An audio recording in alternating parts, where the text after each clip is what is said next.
Without a doubt, this is my favorite of the Arrma 3S lineup.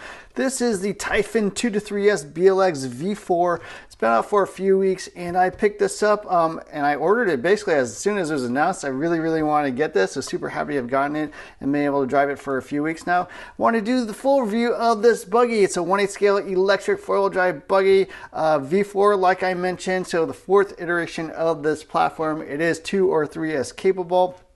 We're going to be doing a full review on this in 6 different categories and compare it to other 1/8 scale electric like lightweight or entry-level buggy. So there's going to be things like the Traxxas Jado brushless, which I have, the Team Crowley Synchro 4, which I have, even maybe the Kyosho Inferno Neo VE. I have the nitro version of that, not the electric, but I'm very familiar with that platform as well. So the way the review works is to give a rating from 1 to 5 stars, and it's graded on a curve. What that means is that as compared to those other buggies, how does it rate? If it's average within a category, it gets 3 stars. If it's best in class, it gets 5 stars. It's worst in class, it gets 1 star. You know how that works.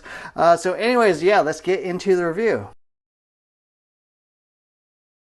So pulling off the body, let's take a look at what's underneath. This is a redesigned body. It is a body clipless system, so there's just a little button here you push in the front, you lift it up, and a little tongue that slots into the rear shock tower. You pull that out. Here's what it looks like underneath. Of course, don't just bash blast.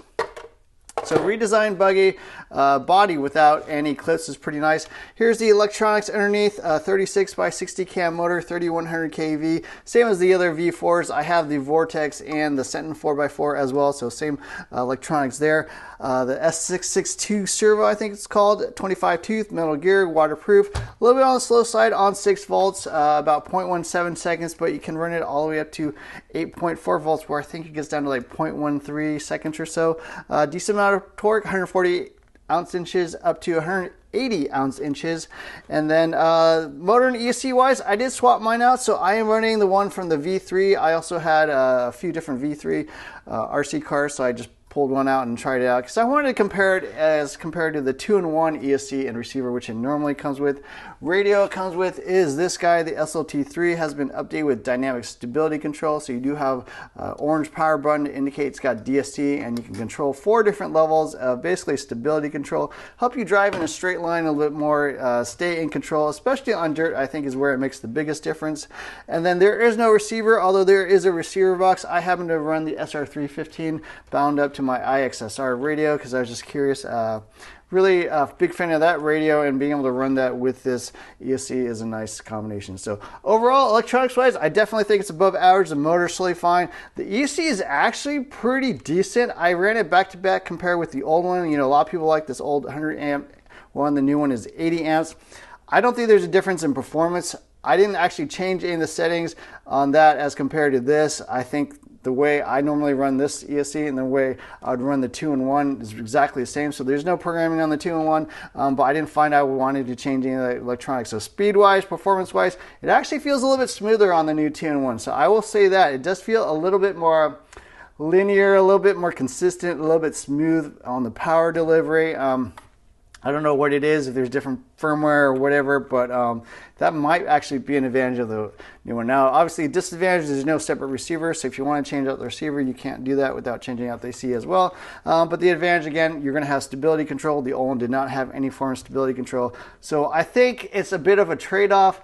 Some people will prefer the stability control and make it easier to drive. Certainly, this is targeted at a little bit more of an entry-level driver rather than something like the 4S or 6S or even the 8S, obviously. So people are going to get benefit from the DSC if you're a little bit more of a hardcore user, maybe you prefer a separate one.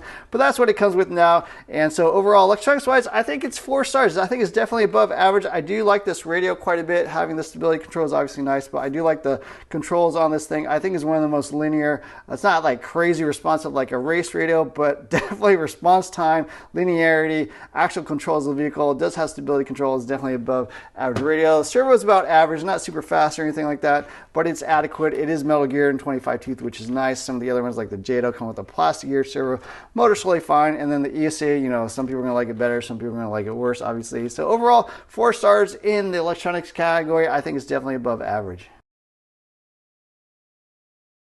Now the Typhon is based on their, plastic tub chassis or composite tub chassis. Same thing they've been using for a few years. I think the very first Typhon came out with the V2s. There was no V1 Typhon, but then, obviously they redesigned again for the V3. But again, nice improvements overall. I'll just go through them real briefly. I do have another video showing an unboxing them, the changes in detail, but the main ones are going to be the clipless body, single push button, easier to take on and off. A little bit more durability, I think, as well, although I did crack it. I am starting to crack it a little bit here.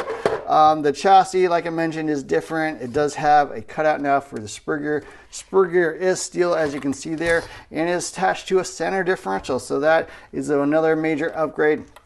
A little bit smoother on the cornering. I know a lot of people think center discs are all about wheelies and stuff, but really they're more about the on-road performance or the on-ground performance. Smoother through the corners, arcs a little bit nicer, not so much of a point-and-shoot vehicle. I think the steering is improved as well. They redesigned the shock towers. They redesigned the shocks are slightly different. I think they're threaded rod ends now. They do have different parts. Drive shafts are pretty much the same. Steel hollow balls within the turnbuckles. Steel input gears within the disc. The rest of the discs are the same. They did update the center drive shaft a little bit beefier. Battery shafts have been modified. I went back to the old ones just to see if there was any better. Honestly, I kind of like both now. The new ones I think are actually adjustable, so that is one benefit to the new ones. And I always tuck my batteries under the battery shaft, so that is one thing they put on the new ones is a little clip. But I don't know whether it's really better or not. It's just kind of different. Other than that, raised side guards to prevent dirt from getting in as much. I think it keeps the chassis a little bit cleaner. Not too much of a difference there on the Buggy because the Buggies hold the chassis in a little bit more tightly. There's no fenders or anything to allow dirt to enter. So yeah, other than that, pretty much the same. Not too many other changes besides the electronics and the body. Yeah, overall, this is just a very solid platform, adjustable turnbuckles, which not the, most of the other vehicles don't have in its class. Plastic composite shocks is pretty much standard. Plastic composite drive shafts, typical for this class, although the Synchro 4 has metal drive shafts. So yeah, overall design wise, I think it's pretty good. I'm going to give it 4 stars, above average. Relatively easy to work on, not the easiest thing, but not too difficult. The shocks are a little bit more difficult to bleed and stuff like that, but yeah, overall very solid design, works really well. Can't really complain about it. This thing has been out for years. Aluminum, drive axles as well, something not every RC car in its class comes with. So yeah, overall design wise, I think it's pretty good. Now, the reason I like the Typhon better than the other 3S cars like the Sentin or the Vortex is this is the handling machine. This is the closest thing to a race buggy. It drives well, it hugs the ground, flies through the air, super neutral.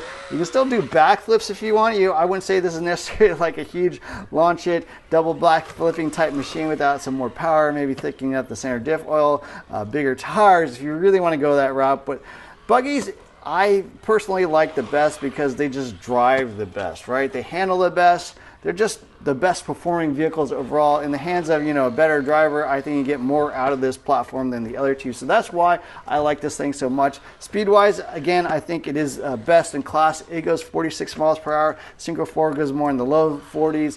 The Jado, unfortunately, goes only about 25 miles per hour. It's just got a fairly weak 2S system, but 3S system works totally fine. It's very fast. It's a lightweight vehicle. Shock tune is perfect on this thing. What can I say? Even with the advantage of the center differential, it's just a little bit more smooth, a little bit more cornering. I think a little bit more weight centralized as well. So they really improved the performance on this over the old one. And in this class, I think it is the best performing buggy overall. So I'm going to give it 5 stars in the performance category. This is the best performing buggy in my opinion for the class. It's just the fastest. It handles really well. Maybe the Jado has slightly more sting. Maybe the Synchro is a little bit better of a stunt vehicle, but I like the way this thing drives overall. I think it's very high performing and works really well. Now, this platform is very durable overall, not really any issues. Buggies in general don't take much of a beating. It does have shock tower guards up here to prevent, when it lands on its roof, it's hitting these guys. The wing didn't break. No real issues. Drive shafts hold up. I think the center differential is much improved with the steel spur gear. The center drive shaft, no issues as well. That's been beefed up. So overall, this is a very beefy vehicle. The only things I've broken are the front shock shafts. So I did slam into basically like an asphalt curb or sidewalk, I guess, at like 35 miles per hour or whatever, smashed in the front shocks. I did break one. Also broke the other one eventually, doing some huge air, probably 30-foot jumps or so. So that's the only area that I broke. The rest of the truck is held up. The arms, hinge pins, turnbuckles, wing, body, chassis, everything else is held up. Tires are holding up, they're not coming unglued or anything.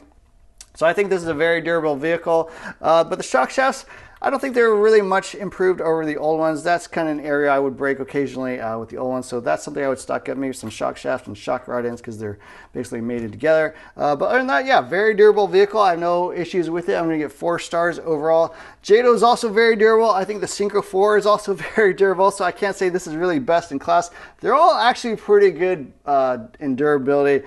Considering that they're A-scale buggies and don't have much protection, you can roll these things, crash into stuff, and for the most part, they're going to survive or have some minor breaks. But the general platforms on these things are very, very durable. Definitely above average 4 stars. Arrma has basically the best warranty in the business, 2-year warranty, never had any issues. They're honestly maybe a little too generous, I think, sometimes with their warranty, but electronics, things and stuff that, really shouldn't go bad. If you have manufacturing issues, definitely reach out to them. They will help support you. Parts availability is also very high on this thing. It's been around for a long time. This platform, like I said, has been around for 6-7 years, something like that. So you can get parts at local hobby shops and stuff. I think Arrma is one of the most widespread companies. They're owned by Horizon Hobby, which is one of the biggest, if not the biggest, RC companies out there. So yeah, parts availability wise, support wise, warranty wise, I think they're all really good. A little bit more difficult to work on in some cases, like this center drive module, or whatever you call it, the power modules, can be a little bit more difficult. You're gonna have to lift this back thing, pull it out, and then disassemble the thing to get at the center differential. But the rest of the truck is actually really easy to work on. The front and rear differentials, the arms, everything comes apart very logically, very easy to work on. It's got a nice little electronics module here in the front. So yeah, overall, very good part support and maintenance. I'm gonna give it 4 stars. Maybe ding it a star just for the maintenance is a little bit more difficult. And I think other brands out there like Traxxas do have better part support. They're just a little bit more widespread, but this is very good, definitely above average. At $329.99, this is basically one of the cheapest 1/8 scale electric buggies you can get. So the price is really excellent. Parts, I think, are pretty good overall. Like I mentioned, I think the electronics are pretty good. This has some nice features like the adjustable turnbuckles, the steel front and rear input input gears, the center differential is still spur gear. So overall, it's pretty well equipped. I think it's pretty good. Now the JATO is $350, a little bit more expensive. I think much worse equipped. The Synchro 4 sells for between $339 and $369, a little bit more, but I think it's a little bit more expensive stuff on there with the aluminum chassis, the all metal drivetrain, including drive shaft. So overall, yeah, value wise, this is one of the better ones. It is the cheapest, maybe not has the most expensive parts on it, but I think they did a really good job putting things together, making it work really well. And at $329.99, definitely a great price, especially considering all the improvements they made over the V3s without increasing the price. So I don't know how they did that. They added stability control, they had a center differential, they had steel hull balls, improved drive shaft. Yeah, they made it better, didn't change the price, and considering like everything else is going up, I think that's quite improved. And of course, the clipless body. So overall, value-wise, I'm gonna get 4 stars. Definitely one of the best buys out there for the price. I don't think you can go wrong with it. So overall, I'm a huge fan of the Typhon 223S BLX. I think all the changes they made were pretty good overall. The clipless body is really nice, makes it easy to pop on and off. The center differential is a huge improvement. Improved durability with the chassis, the steel hull balls, the steel input gears. Battery straps, I could take it or leave it. I don't really care one way or the other. ESC and receiver, for me personally, yeah, I did like the old ESC just because it's programmable, and you did have a separate SR315 receiver which you could bind up to my Spectrum radios. But I think for a lot of people, they're actually going to get more out of having the DSC, but that's kind of a trade-off. Do you want something that stability control-wise will help a lot of people, or do you want something a bit more for the advanced user? I don't know. But servo-wise, yeah, the S662 servo I think is improving, 25 tooth middle gear. So that is really nice. I'm glad they went that direction. So yeah, overall, Typhon 223S BLX, I am a huge fan. I think it's just a great Buggy overall has no real weaknesses, maybe not best in class in like everything, but certainly above average everywhere across the board. It gets high ranks, high marks, and especially in performance, it is the fastest out there, and considering the price, it's the cheapest. You know, you really can't go wrong there. So overall, yeah, hope you enjoyed this video. Let me know what you think about the Typhon 223S. If you want to see a shootout with the Synchro 4 and the Jado, let me know and I'll try to put that together. But anyways, thanks for watching. Don't forget to hit the like, share, subscribe buttons. Look for more videos soon. Take care now.